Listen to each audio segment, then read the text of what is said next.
Here we go. Welcome back to the Making the Brand podcast. This episode officially launches us into season 8 of the show. We are soon going to hit 100 episodes. I couldn't have imagined that I would still be doing this and that I would find listeners like you who are entertained by this and also interested in pop culture and the marketing intersections and takeaways that we can learn from our favorite sports and music, movies. It's just such a fun way to learn. And I have had incredible conversations with some of the smartest, most creative people in the industry about things ranging from boy bands to Barbies. And today, we're throwing it back and talking all about Beanie Babies. This is going to be a warm and fuzzy, nostalgic episode. I am interviewing Brent McCreary, and he tells the story of the website he started in the 90s as a teenager that became the go-to resource for all things Beanie Babies. He was a little young pioneer, and it was just so enterprising of him. So I'm excited for you to hear his story. We've got some other amazing guests lined up for season 8. So thanks for all of your support so far, and let's get into it.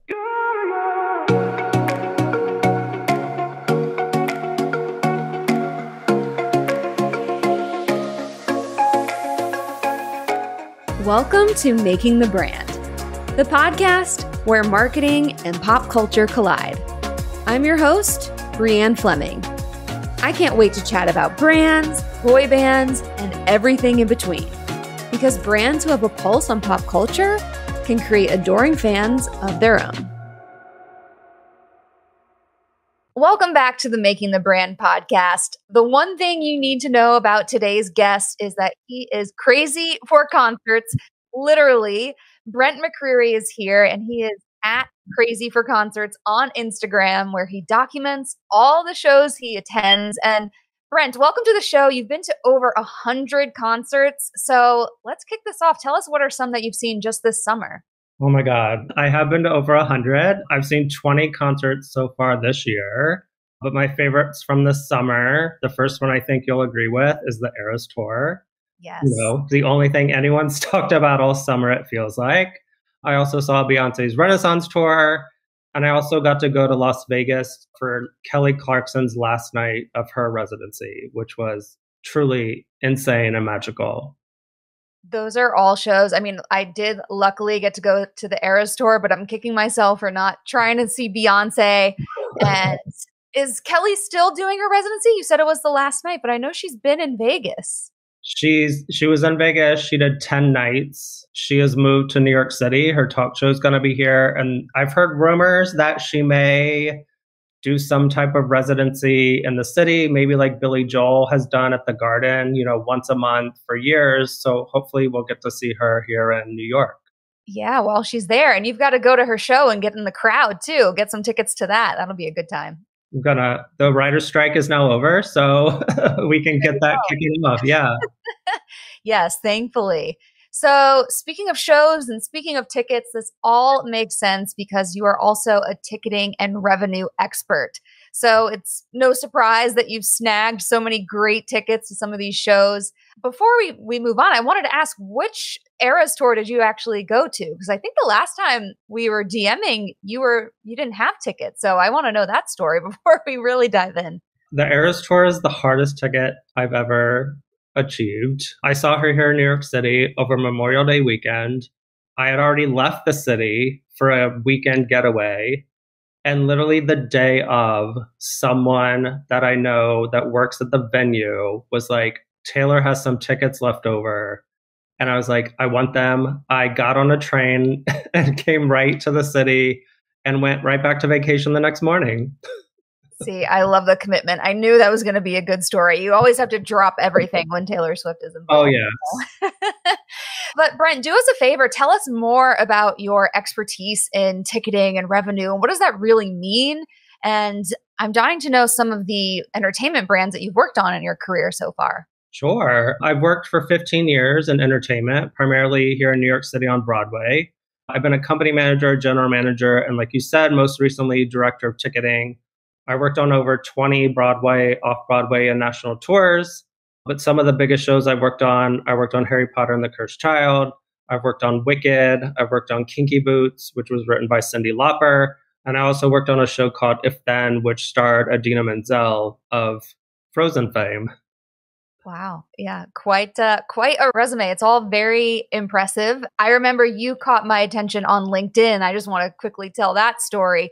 We've been connected for a while, but I remember I had to send you a connection request because your profile picture on LinkedIn of all platforms was your meet and greet with Britney Spears. And I just admired that so much that on this professional platform, it's true to you, it's true to who you love, true to your industry. And I'm a diehard Britney fan. So I was like, me and Brent are going to get along fine. That photo, I also have to keep using that photo to get my money's worth. So absolutely. I totally get it. And I think your profile picture now is with Kelly Clarkson, no? it is. Yeah. I went to a meet and greet here in New York when she just released her last album. So it was, I love being a fan of artists. I love music, and it's always fun to, meet them in these kind of settings. And it gives you lots of different profile pictures that you can rotate year round. So cool. I love that you add on the meet and greets because I've only had one real meet and greet experience with the Backstreet Boys, and that exceeded all my expectations. But I've just found that in my single experience, it was so worth it. I hope it's been worth it for you for all the times that you've done them. Oh, yeah. I mean, the Britney one was, we got a backstage tour with Britney's assistant, Felicia, which is like she's her own celebrity in the fan culture. So we got this really great 45-minute to 60-minute backstage tour. We got to meet, these other Britney fans, which I've stayed connected with since I did that in 2017. And then we met Britney, and literally 5 minutes later, the show started. So it was a really great experience. Yeah. Do you have a picture with Felicia? Because like you said, she's I do. Put her in the profile picture. I will. She's next. So, okay, the late 90s, that's when you discovered your love of Britney Spears. But there was also something that went on in the late 90s, and that's largely what we're going to be talking about today. And that was the Beanie Baby boom. And you founded and operated the most popular Beanie Baby information website managed by anyone under the age of 40. So before we get into how you built that, I mean, that is so impressive, but can you just set the stage and remind people what Beanie Baby Mania was really like? It's been a while, but take us back to that time. Sure. I mean, Beanie Babies were these super small stuffed animals that you could put in the palm of your hand. They had a retail price of $5. And a few, mothers and women in Illinois found them. And, this is really when the internet started. So there wasn't a lot of ways to find out, how many Beanie Babies there were, where could I get them? So they started calling stores across the country and asking friends in other states to look for Beanie Babies. And then those friends were like, oh, these are cute. I'll buy some myself. And this whole thing just bubbled and bubbled and bubbled into this wild and crazy hysteria collector craze. Yeah, I didn't have like a super collector craze when it came to Beanie Babies, but I do remember around that time, I went nuts trying to get my hands on a Furby. Oh, yeah. And again, there was no, the internet didn't have that kind of information. So I remember as a kid going through the yellow pages and calling every single toy store, probably within a 50-mile radius, trying to find a Furby. Thankfully, my dad, he ended up being a chaperone on my brother's 8th grade trip to New York City, and he got me one at FAO Schwartz. So my similar story is I made a list like on Microsoft Word of every store that sold Beanie Babies within a 30-mile radius. And I would come home every day from school and start at the top of the list and go down to be like, did you get any new Beanie Babies today? Did you get any new Beanie Babies? And if they did, then I would be like, Mom, we have to go to Hallmark right now. Yes. Yes. Did they get tired of you calling? I'm sure they seemed to expect it. I was a regular. They knew my name. They were like, no, Brent, we have no beanies, but thanks for calling. Well, I hope they knew that you were a big deal running such a big website and bringing them so much business. My earliest memory of Beanie Babies, and maybe you can tell me if this is when they really took off. I first saw Beanie Babies when they were in the McDonald's Happy Meal. Before that, I'd never heard of them. And I remember, again, it was just a frenzy of trading and trying to get the ones just in the Happy Meal. And then I learned that, oh, it's so much bigger than just Happy Meal. So can you speak to, I don't know if you recall that as well, but when was there a defining moment of when the boom really exploded? The craze definitely existed before the McDonald's partnership. And the McDonald's was one of the only cross promotions that the company ever did. Mm. But definitely when they went to McDonald's, it kind of like, I don't know, doubled or tripled, just to the masses. But I remember going to McDonald's, standing in line, getting the teeny beanie, and then just waiting for them to run out and pull out the next set. And then you would go back up in line. Got a lot of Happy Meals. Yeah. Yeah, it definitely was a crazy time. And it sounds like your mom had to have been really supportive of this. Oh, yeah, she definitely got in. I blame her for the craze. She kind of got me started, but she was the one always driving me to the stores. A lot of stores, when they got in new releases, they would, on their voicemail, they would put a voicemail a few days before and they were like, we got these new releases in. These are the ones we got. We're going to sell them Saturday at 8 a.m. So we would go at like 4 or 5 in the morning and get in line, and then with hundreds of other people. And then at 8 a.m., you could go in and purchase your Beanie Babies. Oh my gosh. They would leave it on their voicemail. How primitive. That's amazing. They didn't want to answer all these questions and have people calling. So it was easiest just to say, if you're calling about Beanie Babies, we have no new ones. If you want anything else, press 2. Yes. Yeah. It's like their AOL away message for yeah. So I want to know more about the site. When you just went from being this fan and collector to wanting to turn it into something more. So walk us through when you decided to take this hobby and put it online and build a community around it. Sure. It's not a great story, but it was just a summer. I didn't have school. I was kind of bored. The internet was kind of popping up. And with AOL, you could create a free website. You could also sign up for Geocities and create a free website. So I just signed up for Geocities and I was collecting beanies and I kind of wanted to get more into it. So I just built a very, very basic website. And over the years, I started learning more about HTML and how to add graphics or how to make graphics. And over the years, I just kept improving and improving the website. That's so awesome. And I think it translates, to what you do today and just kind of being where your interest in entertainment and kind of this field began. So that's really cool. You mentioned GeoCities, you mentioned HTML, and I think back to those days when you had like the AOL hometown sites or the Easy Designer sites and FTP and all of those things from back in the day. I am so curious if beyond GeoCities, if you had any other like old school tech stack, like did you have a guest book on this site? Like what were you working with? Yeah, GeoCities kind of had like a builder, like a very novice builder. It's not like Squarespace today where you can kind of like drag and drop. I did have a guest book. I had places where people or fans could contribute. I built something like a retailer feedback list. So you could look up retailers that sold beanies based on your state and your city and leave feedback about them, because there were retailers that weren't always honest or were kind of mean, So I thought it was important that fans really knew like the best places to go to find beanies. Yeah. So that's essentially what the information was on the site. Like, did you organize it by location or by beanie or, just, I guess, give me a rundown of what was actually on the site? So the biggest thing on the site was like a news and rumors page. Rumors around beanies were very big, which ones were going to retire, which ones were coming out. So that was the biggest page. That page on my website got the most traffic. I also had a guest book. I had like a secondary price guide, so you could see what your beanies were worth on the secondary market. We had And then we had like the retailer list that I talked about.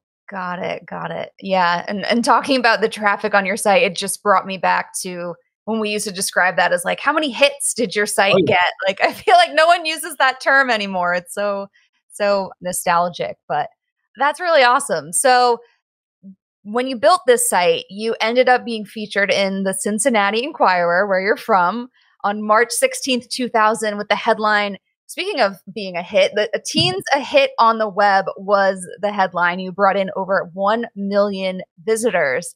And I feel like even today, people building websites, that's a number that they could only hope for, to have 1 million. So the fact that you did it as a teenager is really incredible. So I'd love to know, what were some of your major learnings building the site, maybe then and also now looking back, like things you were learning as you were building it at the time, but reflecting on that experience, what are some learnings and takeaways and things that also could still hold true today? Sure. I think my biggest learning slash regret kind of goes along with you mentioning the article. That was the first time I had ever revealed my age to anybody that visited my website. I really was afraid that if people visiting my website knew that I was a teenager, they wouldn't take me seriously. But the great and amazing thing is that when it came out that I was a teenager, everyone was even more impressed what I had accomplished and what I was working with. And knowing that I was an actual kid who liked collecting these as opposed to an adult that was doing it to make money or to, sell these beanies on the secondary market. So that's something that I really took away is, continuing to be your authentic self and like being proud of who you are and what your passions are and what you're doing. So if I could go back in time, I probably would have shared that, earlier in the start of my website. Yeah, and been more of the face of the site. And it makes sense because I imagine your target audience was probably other teenagers or maybe their parents too, but you're primarily talking to other kids at the same Yeah. time. To hear that you're just like them, I kind of liken it to Ryan's toy reviews on YouTube these Mhm. days. Like it's just very relatable to have it from that perspective. So that's really interesting. Tell me about your Beanie Baby collection. I think you still have some lying around, right? I know you mentioned to me earlier that you had a favorite Beanie Baby that really sparked this. So let's get into what your collection is like. So I have never counted them. I do not want to know. um, but I'm assuming it's somewhere between 200 and 300. I still have all of them in my parents' home. They're still in their all my bears are in display cases, like plastic cases. Yeah. And then all my other ones are on a bookshelf. But like you said, the whole thing started with my favorite animal is a manatee. And I heard that they had a manatee Beanie Baby. So I was trying to find it.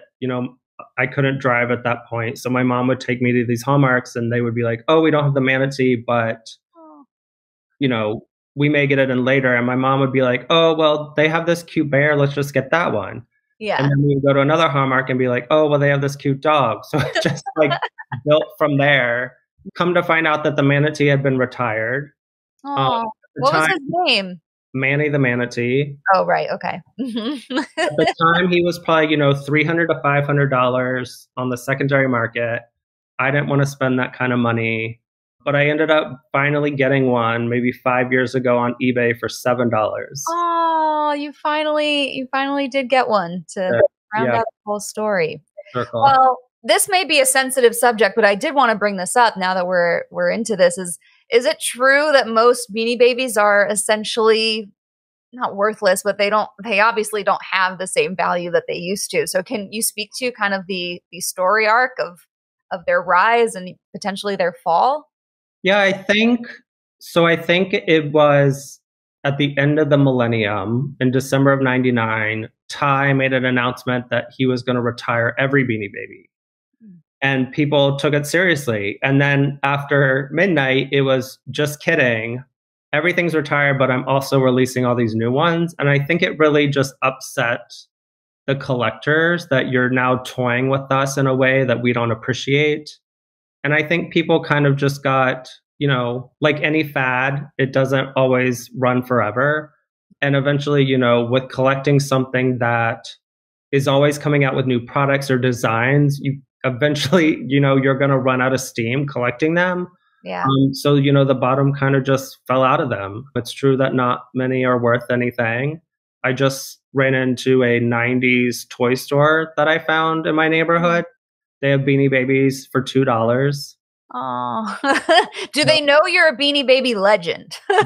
We talked about it because Okay. there are some that are like really old and like probably worth a few $100s that I would love to get at some point. So we were talking about that. Yeah. So you still do actively collect them and are kind of part of this world? I wouldn't say I actively collect them. I'll check eBay every now and then. There are a few that I would like to get at some point, but I spend most of my money on my concert tickets. Yes, smart.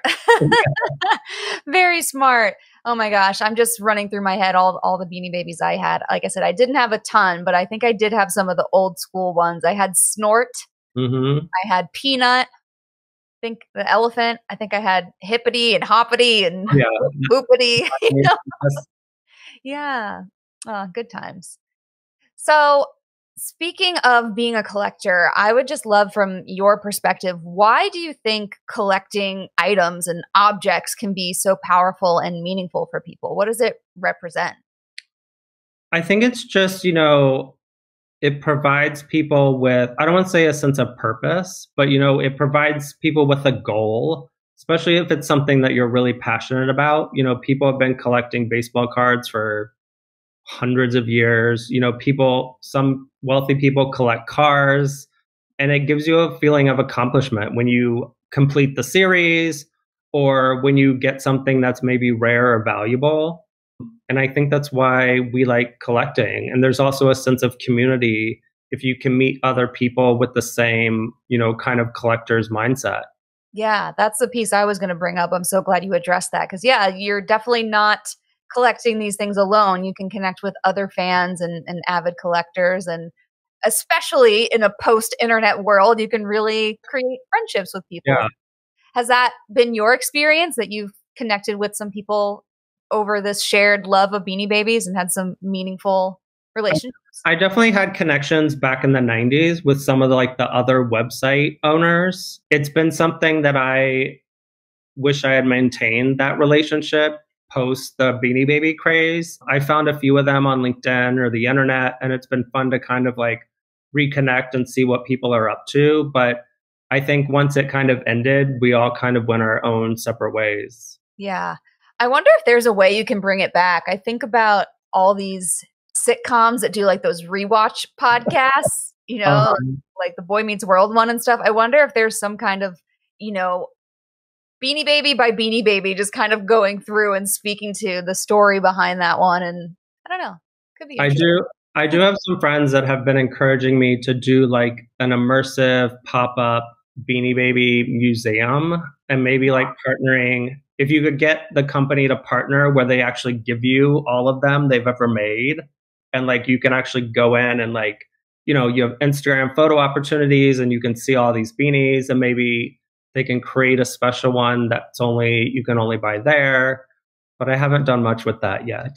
I think that'd be really great. There's kind of this void. I mean, we're talking all about 90s nostalgia these days, and we're so into this, and I feel like everything has kind of made a resurgence in some way, even if it's not, people buying Beanie Babies again, but just kind of bringing them back into the cultural zeitgeist a little bit. I think we're due. So that'd be really cool. Get the Kickstarter going. Oh, yeah. Whatever we have to do.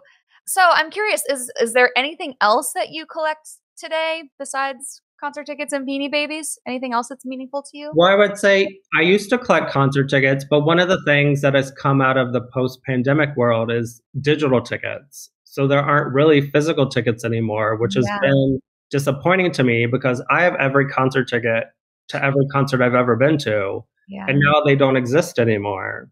I don't think I collect any physical items now. I think for me, it's more about collecting memories. I love going to concerts with friends. I love introducing friends to new music, going on vacations with your friends and really creating those memories, because I think those now in my life are more valuable than, a physical item like a beanie or a pog or a Pokemon card or any of that stuff.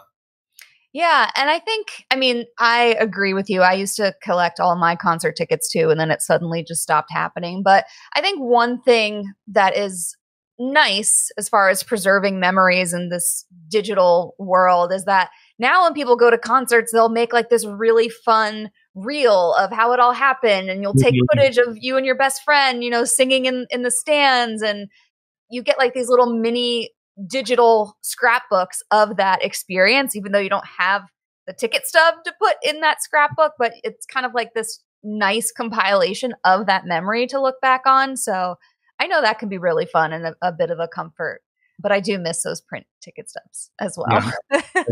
Yes. Yeah. So I know we touched a bit on community and connecting with other Beanie Baby fans. Is there something specific that you did or some advice that you could offer around building a community and how you did that among Beanie Baby enthusiasts? What do you think are the keys to really creating a close-knit community? Sure. I think being authentic, I created this website because I was a true, authentic lover of these products and I was a collector. I wasn't just doing it to hop on the bandwagon to make some money.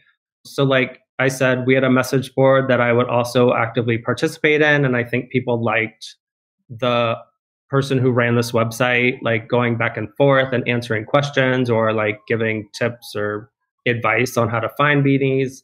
I had a newsletter that I ran that I would sometimes, include like stories about kids who found beanies or kids who were selling beanies to raise money for some type of cause. So really just trying to spread out, not always making it about what Ty is doing, but also how like beanies are impacting other people's lives in a positive way. Well said. Yeah, I think when you're building a community, it's about the people in that community. They are the fabric of the community, and it sounds like even at a young age that you recognize that. So, good for you.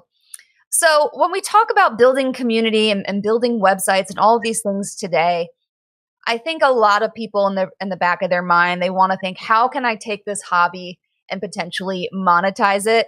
I know as a teenager, I don't know if that was a goal of yours, but I'm curious if you were able to monetize the fan site in some way. And just speaking to that term monetize, I really don't feel like that was a thing back then. So can you address that and just your approach to monetization and your philosophy on it now when we think about our hobbies and interests?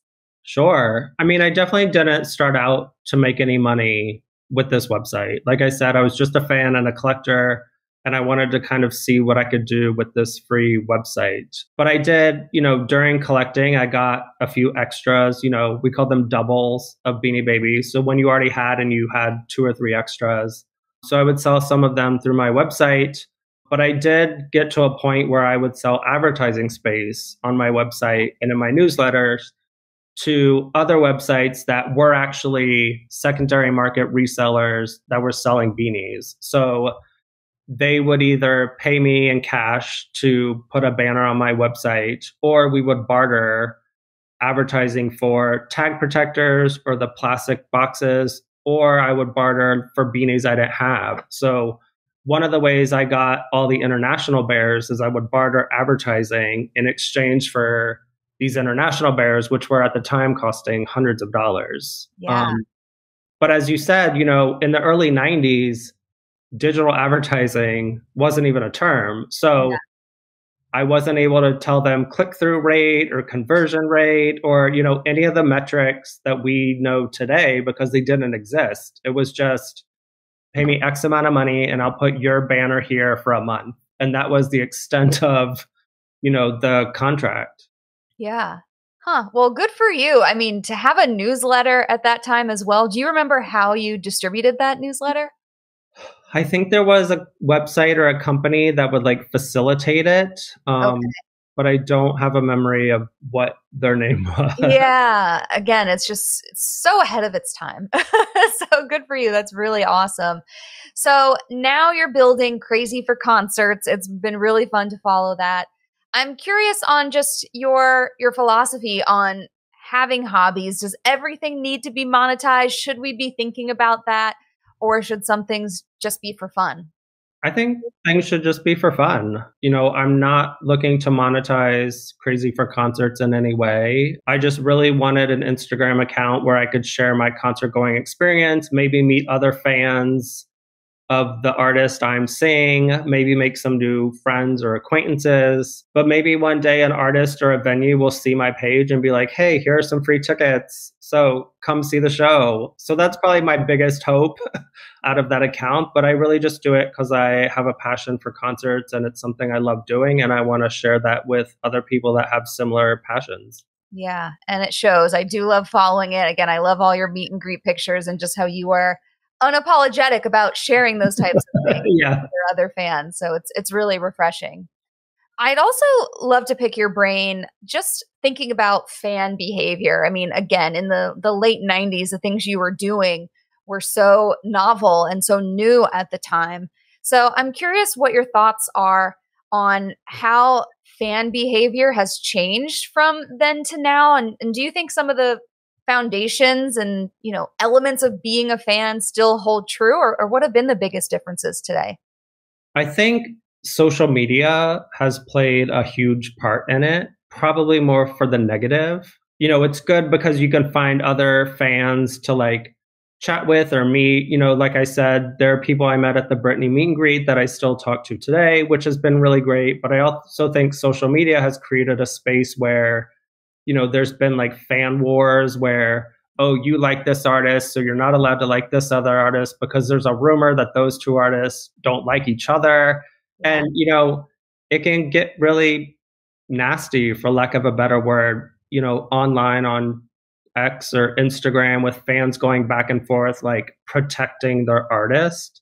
Yeah. But I do think it's been also on the flip side, it's been good. Like I said, with Spotify and streaming music, it's never been easier to like discover a new artist or like get in front of artists, find concerts because of technology and the internet. It's easier than ever to buy a ticket. I remember when used to have to go to the grocery store where they had the Ticketmaster outlet machine and you had to stand there and you only got whatever ticket they told you was the best. You didn't get to pick your seat. So I definitely think that fan culture has changed, but it's kind of been bad and good on both sides, I think. Yeah. Well, I don't know. I don't know what's better or worse after going through hell to try to get Eras Tour tickets. I think I would have rather camped out and taken my chances at the mall or wherever we used to buy tickets because man, refreshing that Ticketmaster page and just being at the mercy of a website is so stressful.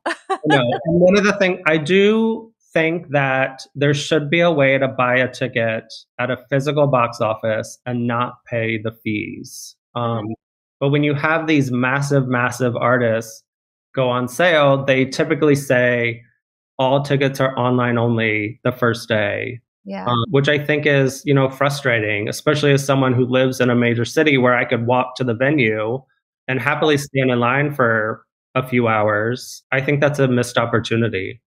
Yeah. Well, I've seen this trend now where Olivia Rodrigo, she did the same thing, putting everyone on a wait list. I think Mhm. Beyonce did it too, right? Did the Yeah. verified fan. So I think that's why I didn't bother because I don't think I got off the wait list. I tried for Olivia Rodrigo as well. And I don't know. I kind of think it should just be survival of the fittest. Like everyone buckle up at your computer and may the most, savvy person win. But I kind of agree because I think fans, if you get on the wait list, a fan interprets that as I've been denied the opportunity to try to buy this ticket, as opposed to if everyone just gets let in and it's a free for all, at least I had the chance and I got in and I saw with my own eyes that this concert is sold out. But now I'm being told by this company that I'm not even allowed to try. And it's a company that many don't trust to begin with. So they think that they've somehow been shut out of the opportunity. yeah, and especially because what are their standards to get off the wait list? I mean, it does seem like it's so random and disqualifying, which makes it really disheartening. It can make you feel like less of a fan and like it's just a lottery at this point. Is Yeah. what it feels like. So But yeah, I think fans also don't understand the demand, like the supply and demand. When Adele was in New York several years ago at this point, she did 6 nights at the Garden. And there was a Billboard article that said 1 million people tried to buy those tickets, and there were only 80,000 tickets. So, like, Adele would have had to been here for, 4 or 5 months to fill the demand. So I don't think fans always understand how much limited inventory is available and how many fans want to go. Yeah, and that was probably Adele's light bulb moment. Like, hey, I should do a residency because there's more money to be made here. Oh, yeah. Which, speaking of residencies, I think it's safe to say our girl Brittany kind of saved and revolutionized residencies. I don't know if you have thoughts on that, but it's been really fun to go to those. I mean, I love going to Vegas to see a concert. I mean, Celine is the one that started the residency model, but Britney was the one that kind of did it for our generation. Britney did it at a time when millennials, primarily who were fans, we were finally in our 30s and we had the disposable income to go to Vegas to spend money on a hotel and to see Britney. And I think the timing and, like you mentioned, nostalgia kind of all were mixing in. And I think she was there for like 5 years. I saw her twice. I wish I had seen her many more times. But I love, I've seen Britney out there. I've seen Celine. I've seen Kelly. I think that's my residencies in Vegas. Oh, I've seen Britney. I've seen J-Lo's. I've seen Backstreet a few times. I think that might be it for Vegas. Oh, I saw Christina's. And I did see Justin Timberlake on tour there in Vegas, but not a residency. But I love Vegas too. Everyone's like, "Oh, why do you love Vegas?" I'm like, if you love entertainment, you love Vegas. We're not there for the gambling. Like, this is such a mecca for people who are crazy for concerts like us. So it would be a great time for NSYNC to announce a Las Vegas reunion residency. Can you imagine? I will buy those tickets so fast. I have my fingers crossed. We'll see. I'm really bummed I didn't get to see Usher's, but we'll see what he does next with the Super Bowl. I've heard rumors that he's going to announce a tour now. So we'll see. So, well, to wrap up on a lighter note here, I would love to know, I mean, we know your favorite Beanie Baby is Manny, but do you have any other memorable stories from building this website and just being part of this time in our pop culture history? Yeah, I mean, the maker of Beanie Babies, Ty, went through this period where they were sending cease and desist letters to these fan sites for violating their copyright. So when I got this letter, I called them and I was like, I'm 16 years old. And they were like, oh no, we can't sue a 16-year-old. So they actually gave me the rights to their trademarks and copyrights. And what happened was I then became friendly with some people at Ty, and they would share unpublished or unreleased news to me, which then I could then release on my website, which is one of the reasons why my website became so popular, because, maybe a week before Ty would announce a new beanie, my source would send me a photo of it, and then I could release it in advance. And then that news would get picked up by other fan sites and they would credit my website. So kind of like their fans would come to my website. And that's really how my website grew. Wow, you got the exclusives. I think that's also a testament to the power of building a brand and building a personal brand is, if you create enough content about a certain thing, it's going to open doors. You're going to get in touch with the right people and potentially even some really powerful people. Yeah. So that is so cool. The last thing I'm curious about is, can you set the record straight on the Princess Diana Beanie Baby? Is that a quick story, or do we need a whole episode just about that? I mean, Ty created Princess after Diana's death. All the proceeds went to her charity. When she was originally released, every retailer only got 12. So that's why it was so valuable and sought after, is because every retailer got 12. So when a retail store gets 12, they're obviously going to take some for them. Yeah. So a lot of the stores never even sold them, because if they had 12 employees, they would probably give them to their employees. Or if they were doing some shady things, they would sell them on the secondary market themselves to get extra money. But then Princess became more and more available. But I think it also helped the craze because, that was a massive news story, Diana's death. And when Ty kind of made this Beanie Baby, that got, people wanted to support her in any way that they could. And making it very limited, I think, kind of just spawned and spurred that craze. Yeah, such scarcity. I did not know that about this. So thank you, Brent, for shedding light. I feel like I could talk to you all day. We'll have to do another episode just about concerts. And I'm sure there's going to be some headline or something where we need to regroup and talk about it. So it's been so fun having you here. I would love if you'd take a moment to just have the floor. Let us know what you're looking for right now. If anyone's listening, how we can potentially help you, where to find you, all the things. Sure. Well, as you mentioned, I'm on Instagram at Crazy for Concerts. I have a lot of upcoming concerts this fall and winter, so I'll be sharing those stories and really just looking for opportunities in the ticketing world, operations and strategy for live events, music, or theater.